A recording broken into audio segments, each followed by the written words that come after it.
விலையேற பெற்ற உம் இரத்தத்தால் விடுதலை கொடுத்தீர்.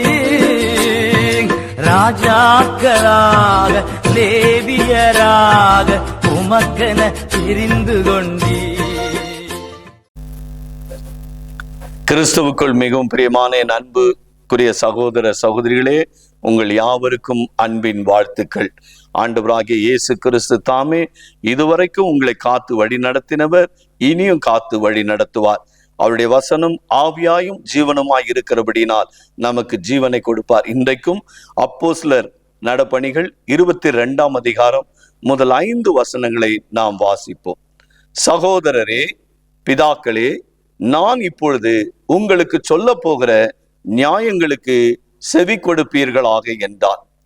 அவன் எபிரேய பாஷையிலே தங்களுடனே பேசுகிறதை அவர்கள் கேட்டபொழுது அதிக அமைதலாய் இருந்தார்கள்.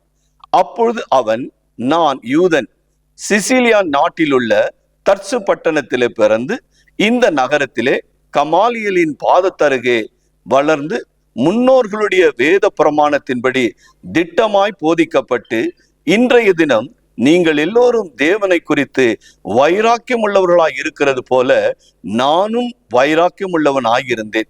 இந்த மார்க்கத்தாராகிய புருஷரையும் ஸ்திரீகளையும் கட்டி சிறைகளிலே ஒப்புவித்து மரண பரியந்தம் துன்பப்படுத்தினேன். அதற்கு பிரதான ஆசாரியரும் மூப்பர் யாவரும் சாட்சி கொடுப்பார்கள்.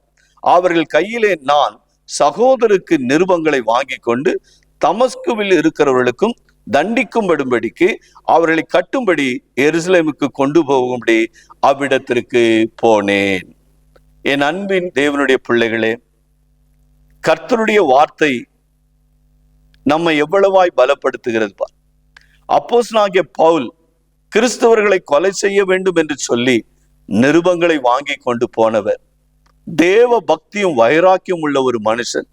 இன்றைக்கும் நாம் நம்முடைய குடும்பங்களிலே தேவ பக்தியும் வைராக்கியம் உள்ளவர்கள் தான்.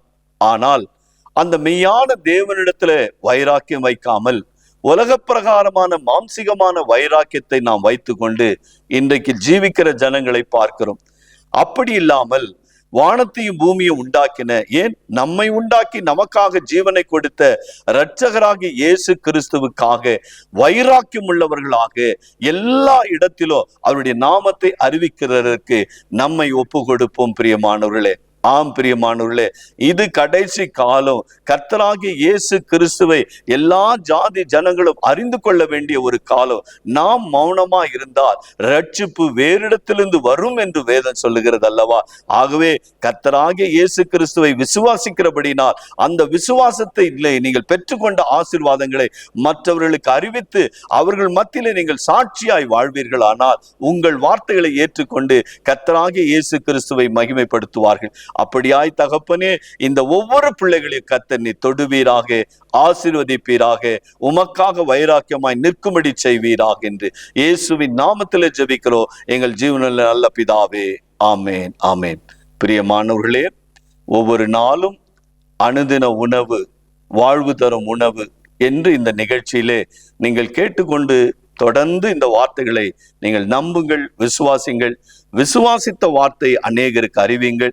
இந்த நிகழ்ச்சியை இன்னும் அநேக குடும்பங்களுக்கு நீங்கள் அறிவிக்கும்படியே நீங்கள் இதுவரைக்கும் எங்களோடு தொடர்பு கொள்ளாமல் சப்ஸ்கிரைப் பண்ணாமல் இருப்பீர்களானால் தொடர்ந்து சப்ஸ்கிரைப் பண்ணி உதவி செய்யும்படியாக இதன் வழியாக ஆண்டவருடைய நாமம் மகிமைப்படட்டும். கர்த்தர் உங்களை ஆசீர்வதிப்பார், வழி நடத்துவார். God bless you. Thank you. Praise the Lord. Amen.